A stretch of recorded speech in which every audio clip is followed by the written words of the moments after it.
Hey, what's going on, y'all? Bless up, bless up. How y'all doing today? It's a beautiful day today. Hope y'all doing well. Calm.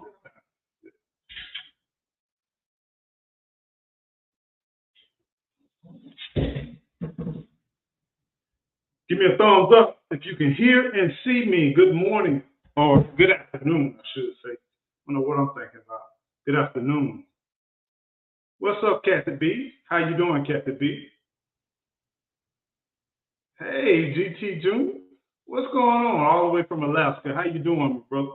What's going on? Give me a thumbs up. Give me a thumbs up if you can hear and see me clearly. Hopefully you all can. Hope everything's going well for you. Hope life is treating you well. And we just want to have a little conversation here. We won't keep you long.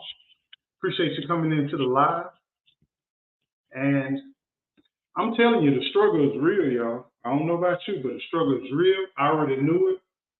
Here in zone now is what, 9A, used to be zone 8B, but now they have deemed it to be zone 9A.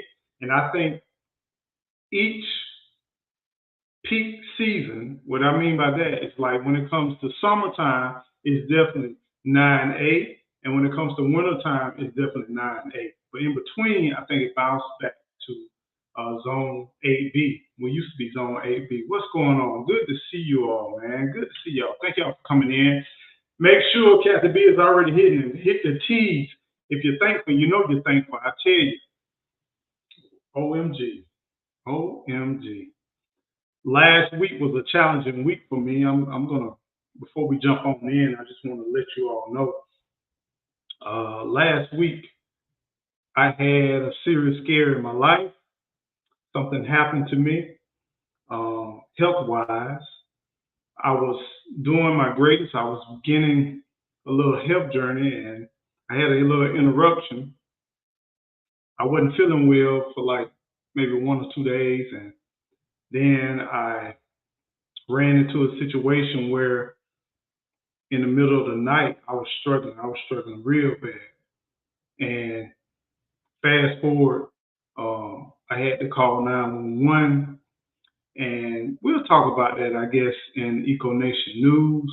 But yeah, I had to call 911. Make sure you tune in to Eco Nation News on Sundays at 9:45 Central Standard Time, and we'll go a little bit more in detail with that. But ended up where I was hospitalized. I was in the hospital for some days, and I haven't really been able to drop content, go live or whatever. I missed last Sunday.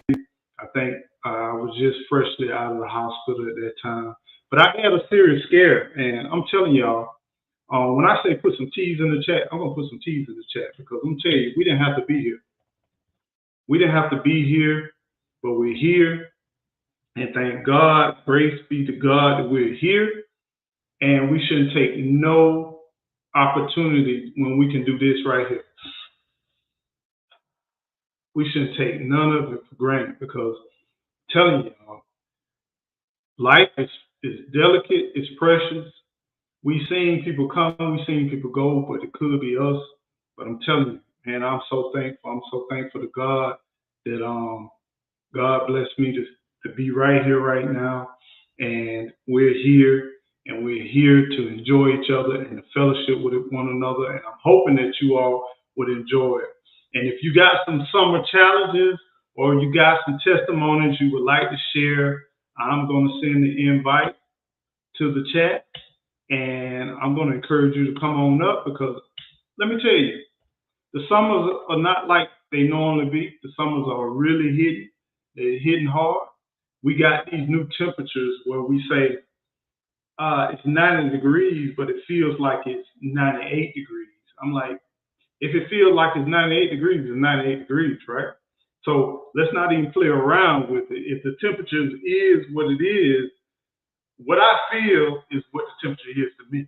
It's almost like you're in a boiling pot. Well, actually, it's not boiling temperature, but I see bubbles going around and I'm sweating and I feel like I'm about to boil over.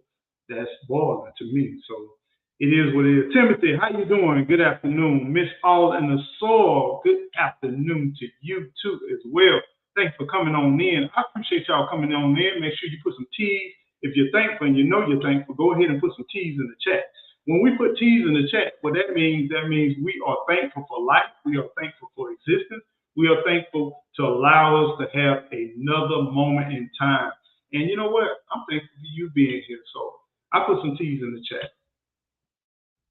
We are hot and dry. Yes. The temperature is definitely hot and dry. Now, this is the crazy thing. You know, Florida is like a big old peninsula. We have not received any rain in maybe 3 to 4 weeks, right? Maybe a month. Before then, we would get rain every like 3 to 4 days. But with our soil and our texture of the soil where we are here, it absorbs it and it's like the next day it's gone. We can have 4 or 5 inches of rain and we will rarely have sitting water over a 24-hour period of time. So our water goes through our soil very fast. We got a lot of limestone, we got a lot of lime rock. It's very porous, it's very sandy. And when I tell you you have to water your plants, you have to water your plants. And we're going to kind of get into that because y'all already know when it comes to summertime, I'm not trying to win on the growing of the plants. I'm not trying to be this great grower. I've learned that during the summer, if I'm blessed to get some product or some fruits or some vegetables or herbs, I welcome it in, and then I leave a lot of it to nature. So this is my way to give back to nature during the hot months too. On top of that, you know, I appreciate that, Kathy B. And let me say this. Let me stop and take the time to Eco Nation, to all of those, man. Let me tell y'all, YouTube, I really appreciate y'all. A lot of y'all sent me texts, sent me well wishes, you sent me inboxes, you checked on me. I really appreciate that. You have no idea what that does to your morale. You have no idea what it does overall. And I appreciate that because I'm telling you, life is a gift, y'all. Life is a gift and we have to enjoy it. We have to take every single moment and really embrace it because I'm telling you, this thing called life is delicate. But today I want to talk about 10 tips for summer gardening. I hope y'all ready.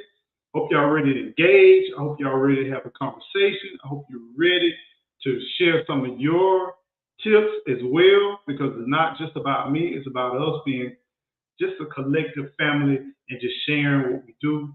And one of the things I want to encourage you all to not give up on your summer garden. Now, for some of those of you, we have a lot of different audience. I have people that are up north.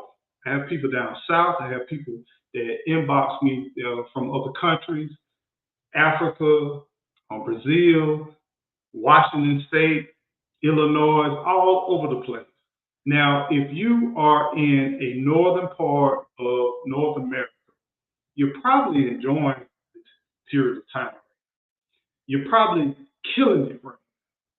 But now, if you are in the South or the Southern Belt or the Panhandle, Texas, South Texas, Central Texas, Mississippi, Alabama, Georgia, Florida, you're probably saying, what in the world is happening to my vegetables and my plants? So I want to share with you 10 tips, and we're going to go through these 10 tips and kind of share about some of the tips that I would recommend. One of the things, I just dropped a video. Number one, water wisely. The reason why it's so important that you water wisely is because one of the things I recommend, a lot of people talk about mold, they talk about a lot of this, but I'm talking about the South. I'm not familiar with the northern states. I'm not familiar with growing in the summertime with the northern states, but I am familiar about South Georgia, the humidity. I'm familiar with Florida, all the way down to South Florida, because even helping my dad with his garden and his yards and different stuff like that, from down in Homestead, Florida, to Leisure City, Florida, all the way up to southern Georgia. That's my experience. And I'm going to tell you, a lot of people worry about the mold and different stuff like that with watering at night or in the evening time. You have so much heat and so much humidity that I'm telling you, you need to water your plants in the evening time. Let them take that drink. They've been out in the middle of the sun all day long. They've taken a beating, beating upon beating upon beating. They need that water. They need that hydration. If you notice, they wilter, but if you water them in the evening time, it's a great time. If you can start your watering before daylight, before the sun starts to rise, that's another good time because it gives them a fresh drink. Because just like we go to sleep at night, I don't know if you ever noticed, but plants go to sleep too. If you watch some plants will allow their leaves to curl and fold over. Some flowers will close up because they go through that dormant period in time where they rest. So it's critical that they can restore themselves, and then they need the energy, they need the food to restore themselves.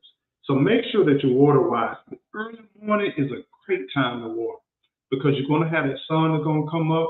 If you only limit it to a certain time, I recommend early morning when it comes to water. If you can, try to water twice a day, especially when you get triple digit temperature, because we want to conserve water too. Instead of trying to water when the sun is full rise, like 12 o'clock, 1 o'clock, 3 o'clock, 4 o'clock, what you're doing, a lot of the water is evaporating and you're sending your plants through a lot of stress. So it's best to do early morning and evening time. That way they can get hydrated, they can get replenished and ready to go and take and deal with the sun. Don't worry about the wilting because during the sun, full sun, a lot of your plants will look like they are going through, but that's a protection. If they are well hydrated and if the soil is aerated in a good way, it'll flourish. So make sure not only let's talk about watering trees versus uh, vegetables and herbs. Think about the tree as the branches stretch out. You don't just want to water at the base of the plant. That's fine because if you water at the base of the plant, you want to water very heavy. Don't skimp on water because you want that root tap to go deep. But then you got to also understand that as the branches stretch out, you want to water outside where the branches are too at the same time. Because wherever the branches are going, typically your root system is going the same way. Now there's certain plants that just have a root ball, like palm trees, different things like that. But some trees, they branch out just as far as the branches are. So don't just water just at the base of the plant. You want to water around it. Don't skimp on water. It's best to just take your water hose, and you've seen it in my videos, to just drop that water right there all around the plant without a sprinkler. Because sprinklers, they're great, but they're mainly for shallow root crops. Unless you got a deep sprinkler and you're going to let it run for a long period of time, you may just want to take your water hose and just detach the sprinkler and just give it a good water, a good thorough water. And don't forget around the perimeter of the plant to water around there too as well, because the root system, it needs that water. Now remember, the less water you apply, and if you keep the water maybe like 3 to 4 inches from the surface, that means you're not watering a lot, like a lot of sprinkler systems. It may not saturate that deep unless you water for a long period of time. So if you don't saturate that deep, then typically your root system will be very shallow. And if your root system was shallow, think about this in the state of Florida here, the deeper the root tap, the stronger the plant. So you want to saturate that plant. You want the roots to really reach down deep, because what that does, that builds a good foundation for those roots, and that gives some great stability for that plant. Because you got shallow roots, you got two different things going on. When the sun dries up, the top layer of the soil is starving. It needs that water. Another thing is when winds, storms, tornadoes blow, you'll have shallow root system and those trees will top over. And you don't want that. So give it a good watering. Make sure you saturate it. Let it puddle up.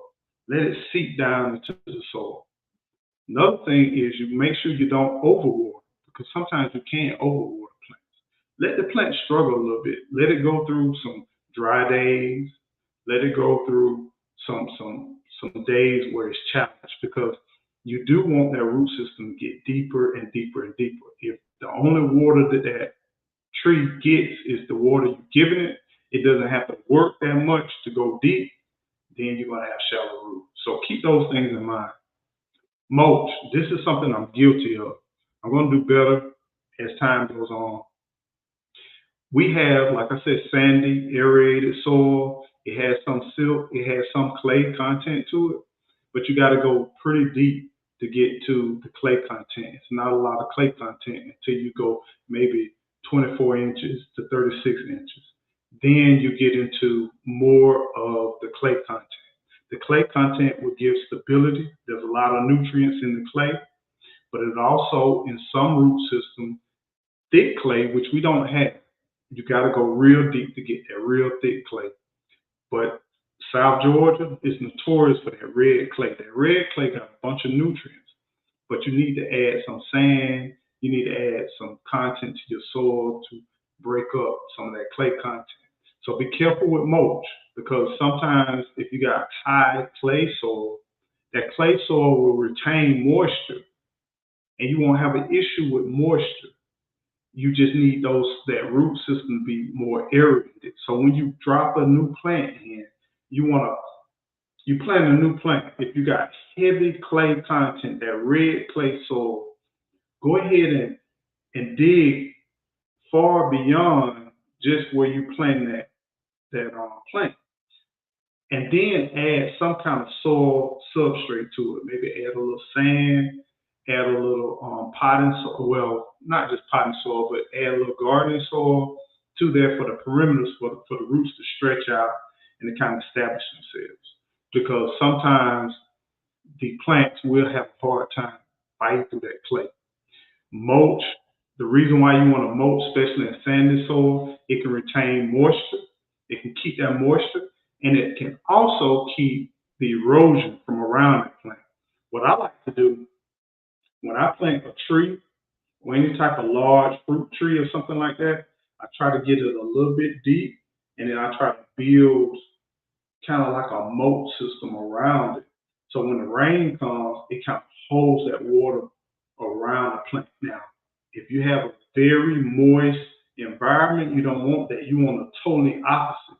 If you get a lot of rain, you want to build a system where the plant and the root system is a little bit higher, and you want to build a mound, almost like potatoes, how you build potatoes. If you have a very moist soil that stays moist, you want to build more of a mound with your plants versus the dry, sandy areas. You want to kind of do the reverse, like a depression. So keep those things in mind. Let me go to the chat. Let's go to the chat, y'all. We are at 9% humidity, extremely dry in Vegas. Great water tip. I saw the. Thank you. Sweet Thumb, how you doing, Sweet Thumb? Good afternoon to you, Sam and Sonia. How you doing? Good day. Thank you for the thumbs up. Y'all coming in, please hit the thumbs up. Please hit the like. Don't be afraid to share it. Appreciate it. It definitely helps the channel. It definitely helps getting the word out. It definitely supports the channel. If you like the information, you like what's going on, don't be afraid to hit the like. Don't forget to hit the like. I appreciate you. Homesteader Rachel, how you doing? Good evening to you. Hey Rachel, how you doing? There he is, the off-grid trucker. What's going on, my brother? What's going on? Good to see you. Be safe out there, man. My heavy black Mississippi clay responds well to vermiculite, peat, and compost manure. And that's the thing. Do you not know that you can be like, we are in the same state. My previous yard was totally different from this soil. And you could be in one city, in one town, and you can move to another side of town. Like in Tallahassee, we had The west side of town was very sandy soil. Then you could be on the east side and north side of town. It will hold and retain more moisture. But I think because of the topography, they had more oak trees, they had more established um, trees, and over a period of time, all of those leaves and compost over decades upon decades built a good, rich soil. So pay attention to your soil. Take a look at your soil. Take your shovel out, dig in different spots in your soil, and be strategic. If you notice, what I like to do, I have some plants that love, like, let me give you an example, my persimmon. They love moisture. Here they don't do well in sandy, irrigated soil. So what I do in the low-lying areas where it really don't hold that much moisture, but it has more moisture than certain areas, I plant moist, loving plants there. All my elephant ears, the plantain, some citrus. I have like some of my orange citruses. They love more moisture than some of my other, like my grapefruits. They can withstand more of a drier soil or drier content. So I will plant them in the area where they can thrive, and then they can take the abuse of that dry soil. So pay attention to your plants, and don't be afraid to move around your plants. Let me just say that. Um, as you learn your yard, that's why you cannot. It's hard to master your growing area because it's so many different elements that could change, right? You can have one part of your yard that can get early morning sun, another part can get midday to evening sun. That's full sun. You got some parts that are shady in your yard. Just pay attention and think about all of your moisture loving plants.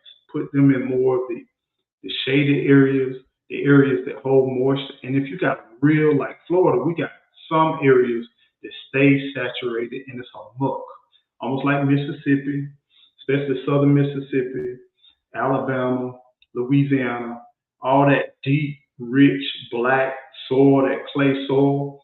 Think about plants that love moisture. A lot of your rhizome type plants, plants that are root crops, like your lilies, or potatoes, different things like that.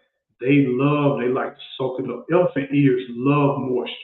Wherever I had my drain fields, classic example. A lot of us in the South, we have what we call septic tanks. And that's where our waste and our disposal goes in our yard. And then we have from the septic tank that's placed in the ground, all of our poop and whatever number ones and number twos that goes in there, and then it builds a environment. It's an ecosystem inside that septic tank. You have your solids, you have your liquids, and then you have that silt at the bottom, and then it goes through your drain field.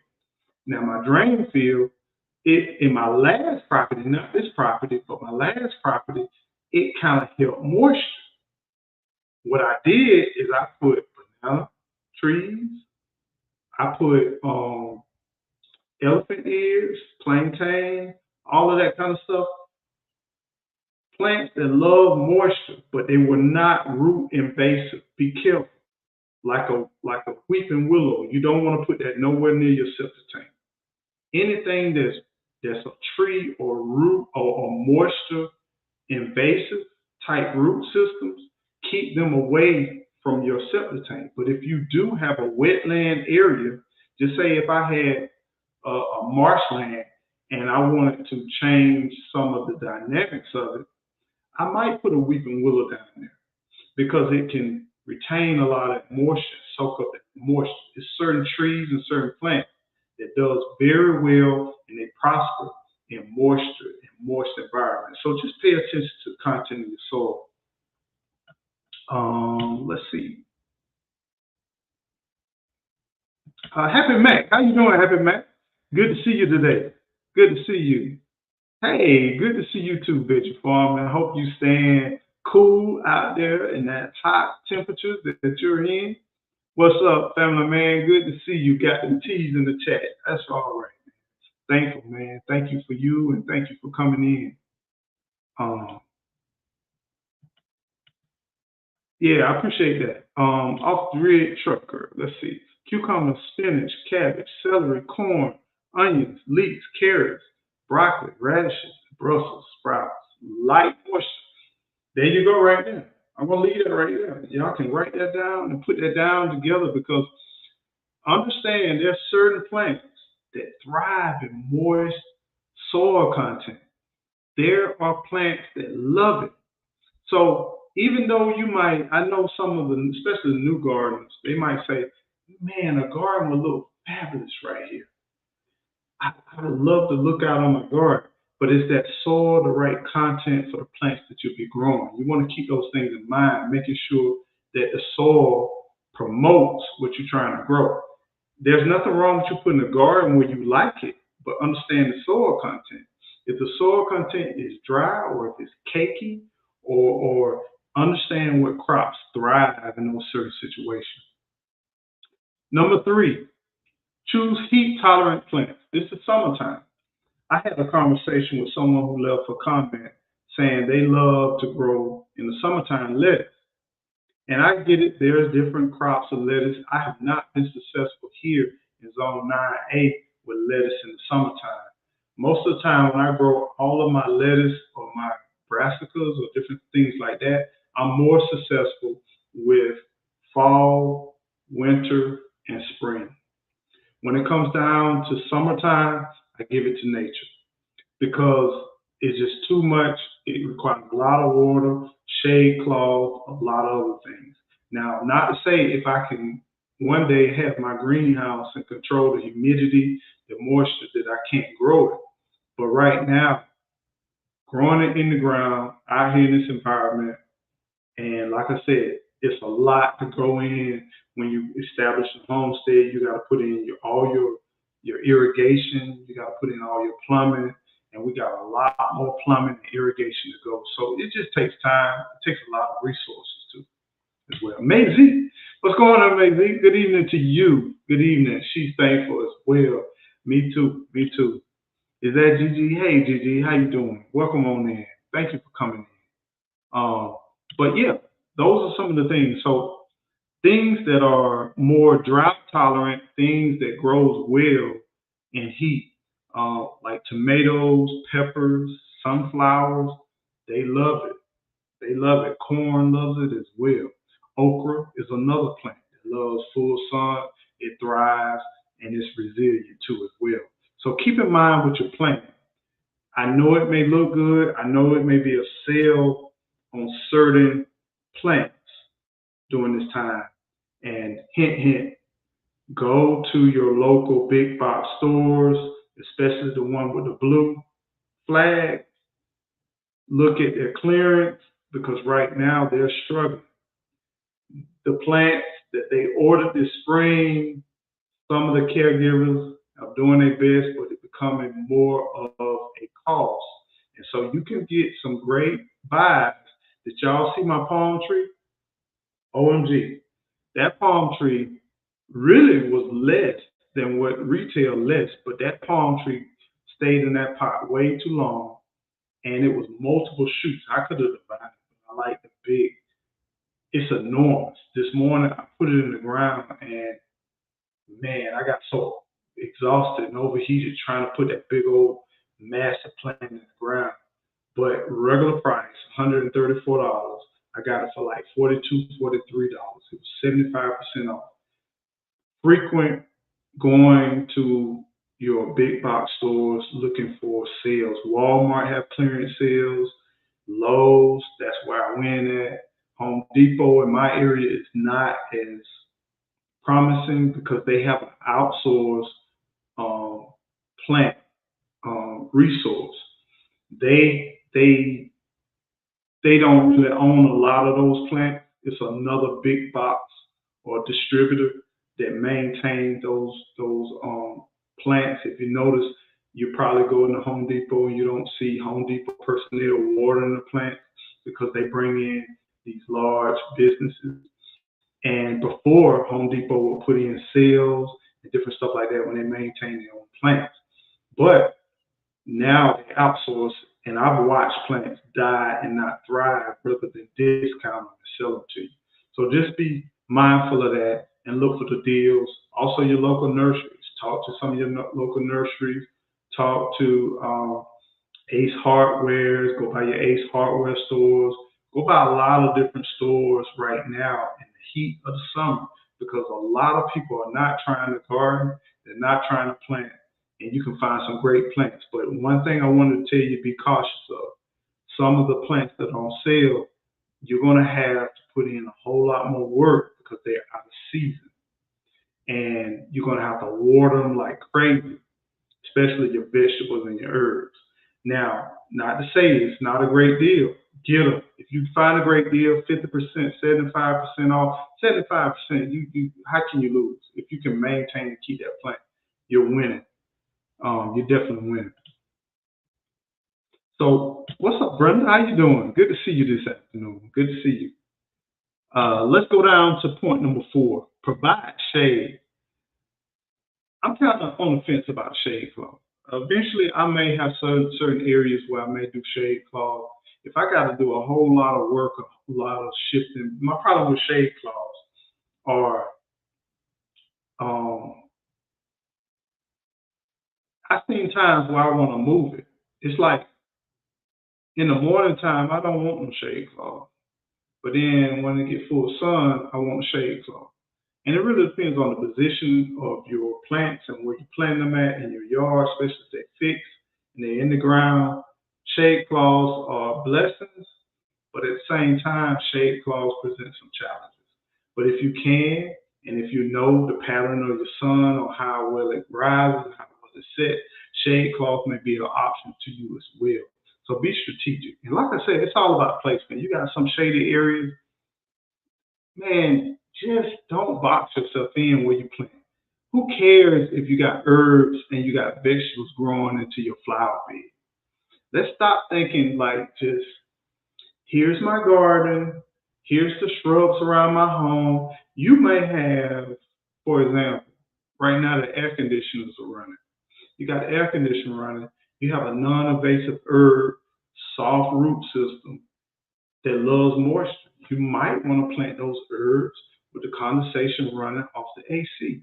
That way you know you got a constant water. It's non-invasive, the roots won't take over, and you can easily pull them up, you can easily harvest them. And most of the time it'll be a nice moist environment. And it can provide you, I mean, I've grown some tremendous crops around where the condensation runs out from the AC unit. So there's different strategies you can do. Think outside the box. Some of my best herbs and vegetables grow very well where I may have what I call my flower beds. So nothing has to be just set in stone. Be creative.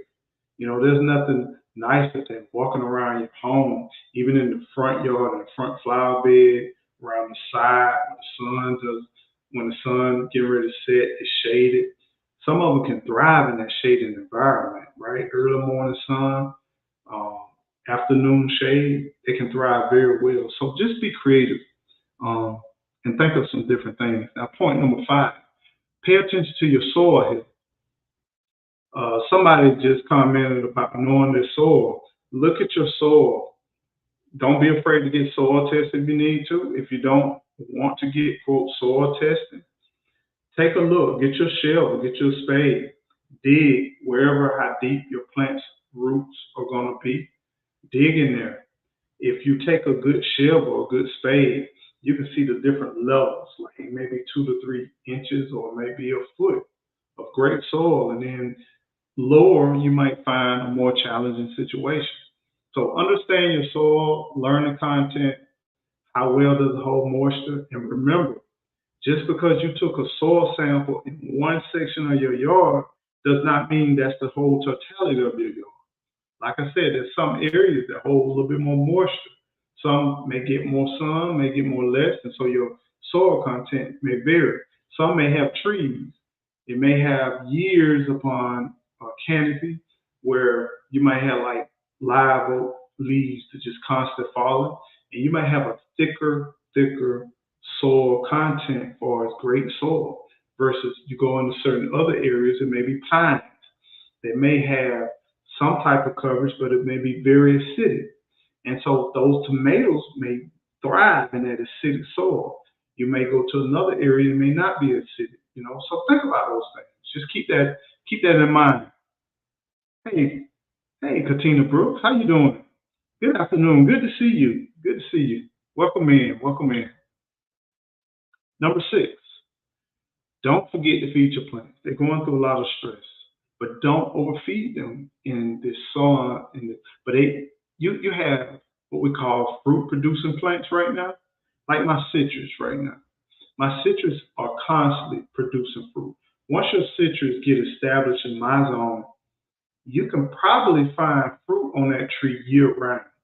The myth is fall is the harvest time for citrus. I will admit a large amount of your citrus will be harvested during the fall, but as your plant establishes itself, the Meyer lemons, they constantly producing fruit year around. So you want to harvest what you can during the fall, late summer and fall, but you also want to keep feeding your plant so that it can produce for the next spring. In my last location, I had citrus that would produce in the spring, the summer, the fall, and even into early winter. So some fruit trees will have their own time when they want to produce, how they want to produce. So don't forget about it. It's more than just watering. It's more like our bodies. You need electrolytes. You need food. You need that system. You you can't just drink water, and we're going to talk about that a little bit later as we go into this. Pruning. One thing that I want to caution people: be careful with pruning. Understand when your plant produces fruit. When you got fruit trees, if I have a citrus, pruning in the summertime is not wise, right? I typically, if I have to prune my citrus, when I had a yard, I didn't want too much citrus hanging over the fence, bearing over the fence.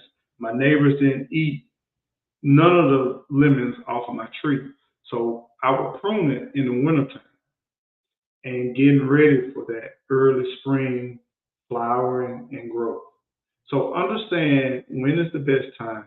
My peach trees, after it produces peaches, then I might prune it and shape it out a little bit, getting ready to build that good foundation, getting that good stalk so it can hold the fruit and production. So understand when does your trees need pruning. Typically, I like to prune after harvest. So that's one of the things. Or when it may be just before it wakes up from dormancy. Like some trees, just before spring, when we get them buds and whatever, I might prune it just to keep things contained. But now out here in the wild, I don't care how it grows, just as long as it continues to grow. Pest control. This is hard. Summertime, I don't use, we might do BT, diatomaceous earth, neem oil, things like that. Whatever you decide is your choice, but neem oil, all of this stuff, you have to be careful. As I said with water, if you getting ready to put neem oil on your plants, you don't want to do it at the heat of the day. You don't want to do it when it's real hot. You may want to consider doing it maybe after watering, or even you might want to skip a day. Just say you skip a day over watering and you want to, especially your citrus trees, you want to put neem oil on your citrus trees. You want to spray them down because you will have those white flies. You will have that black film over your citrus if you're not careful. So those are some of the things you want to pay attention to. Fertilizing as well as pest control is fundamental. Like I said, summertime, I generally plant for nature and I plant for us and harvesting. My expectations are very low in the summertime because we really win during the wintertime in zone 9A. We win in early spring. Summertime, we kind of like nature. If we can give something to nature and give back to nature, the butterflies and all what have you, we do that. But if we can harvest something, that'll be great too. We'll be winning too at the same time. Thank you. I appreciate that, man. Thank you for the comment. I'm glad you guys are dealing with. Um, we haven't had rain. We had rain, like I said, about a month ago. It has been dry, extremely dry. We definitely need a lot of rain right now. We in bad need of some rain, and we're praying for rain because that is something we definitely need. Um, we need a good saturation right now. A lot of areas around Florida, South Florida, is getting hammered with rain. Yeah, I'm quite sure they would love not to get any more rain, but here in the Panhandle, we haven't received too much rain. And even when we get those storms coming from Texas, from the West Coast, they're skipping over us. They're going a little bit further north. They really haven't been hitting us. We haven't been getting any storms from the Gulf as well. So we've been pretty dry here. My grandmama used to say, when you see worms in the soil, it's good. Yet you still need to see and know what's around that could steal nutrients from your plants. Study to take the notes if you have to. Yeah, and don't be afraid to get a planner or calendar, or use your digital calendar as well. Put you some notes in there, things that you learn from year to year, and then you can go back and then take a look at it. I love having soil worms here. I don't really see worms. I used to put worms. I even long time ago I did a video what I did worm time in my last yard because it did hold some type of moisture content. And when I watered it, you can tell it was water. This soil here, you can water it very well, and within some hours, it's still going back to dry. And sandy soil worms do not like a lot of sand because of their digestive system. If you ever want to get rid of earthworms, that's one of the things you add sand to the content. Uh, but yeah, earthworms, of course, the earthworm excretions or castings, it definitely provides nutrients. It breaks them down, it organizes them, and it puts it together. And I love having worms in my soil. Every time I used to dig in my backyard, I used to always come across worms. Here, I've yet to see too many worms, if any. Normally, it's around decaying in the woods type environment. Yeah, yeah, the flooding definitely been down south. It's been wild. Um, so prayers go out to those that's in the south. They've been encountering a lot of moisture, especially in Miami area, Fort Lauderdale, all of that area. So definitely thinking about them.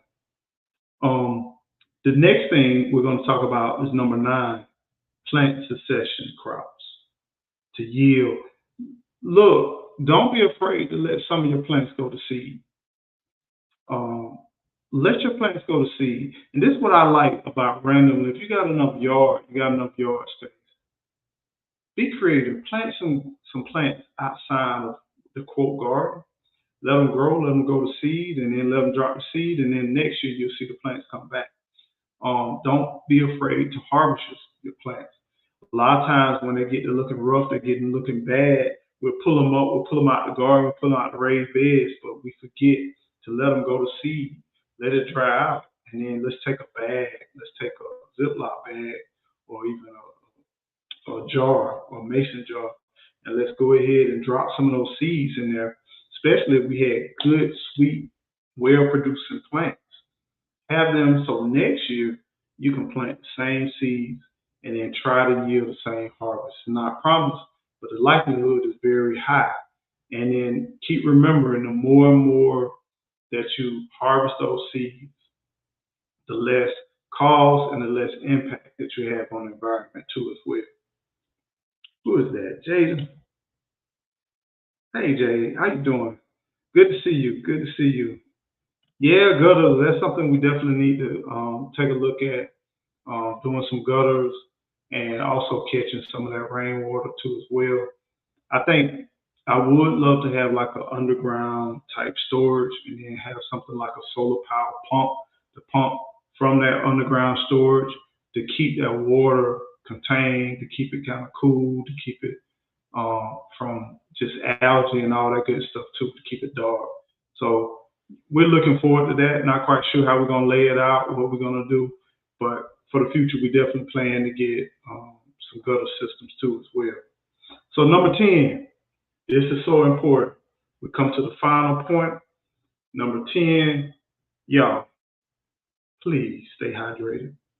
As you're working out here, no matter whether you get up early in the morning or whether you come out at night. I had a neighbor, he used to come out and work on his yard. He'd be in the grass in his yard at night.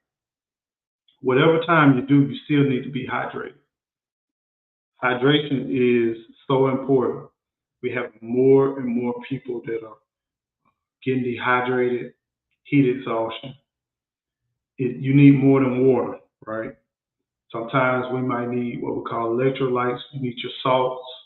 You need your natural salt, the Celtic salt, the pink Himalayan salt. Just put maybe a little kernel, a little grain or two up underneath your tongue, that Celtic salt. Drink your water so your body can retain that water. That salt will allow your body to absorb it. Don't sleep on coconut water. Coconut water is so hydrating. Let's try to stay away from these Gatorades and all this stuff. Let's try to focus more on the natural hydration, and let's lean towards more natural hydration because some of these chemicals they do dry you out. And have you ever thought about what does it take to make some of these hydration drinks the color that they are?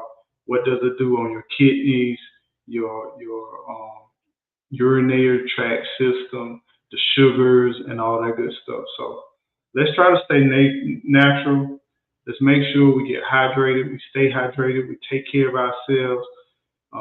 Coconut water during the summer, you gotta have it as a must. Matter of fact, I'm getting ready to leave here and go grab me some coconut water because it's so beneficial.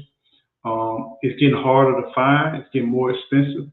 Even Gatorade is off the chain. I don't know if you bought any Gatorade lately. Every now and then I have to buy some when I don't have any choice for my electrolytes. But make sure that you stock up on it. Anything that you can get in bulk like that, buy you some bulk coconut water. Um, Keep it in your refrigerator. Keep it cool. Keep some. If you're traveling, if you're on the road, it doesn't matter if you're sitting in the AC all day. You still need hydration, y'all. You still need to drink your water, but you need more than water. You need those electrolytes. You need that potassium. People having heart attacks out here, y'all. People are having heat exhaustion because they don't have potassium in their body. The best way is to do the natural way, the natural plants. Watermelon is excellent. Grapes are excellent.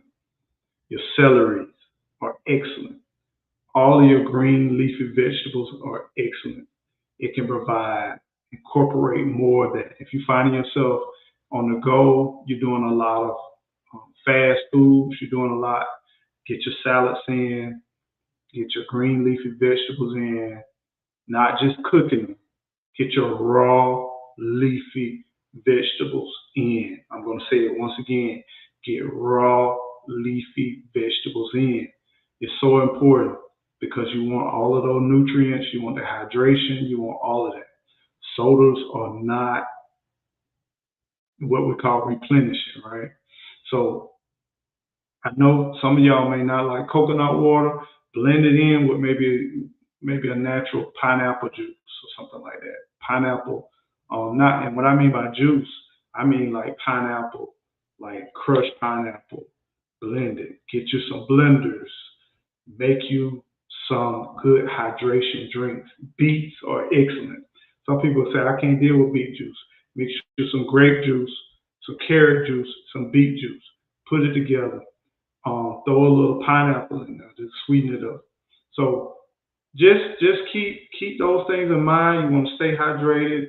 You want to definitely get your Celtic um, um, what is it, Celtic salt, your pink Himalayan. You don't need a lot. Just put a little bit underneath your tongue just before you get ready to drink. Your body will absorb that water at a higher rate rather than if you just drink just straight water, it just goes right through you, it just flushes through and your organs and your tissues won't absorb it.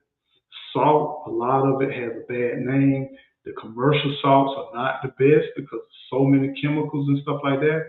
But if you can get some organic, true salt, real salt, your body can retain and your tissues can retain a lot of that moisture because a lot of these headaches, backaches, muscle pains, confusion, a lot of this stuff is because we're not hydrated. Make sure that you hydrate yourself as much as possible and throughout the day. Don't just do it all at once, but do it throughout the day and build that in your routine, y'all. Y'all stay blessed. These have been 10 tips. You survived 10 tips. I hope these 10 tips will help you through the summer, help you have a successful growing season in this summer, and may you have a beautiful and blessed remainder of this week. May you just do everything that you can do, and may your dreams and your aspirations come to life and come true. But just don't forget, everything you do, make sure whatever you do, make sure that you keep on growing. Grow. Y'all stay well, stay blessed. Till next time, y'all stay well.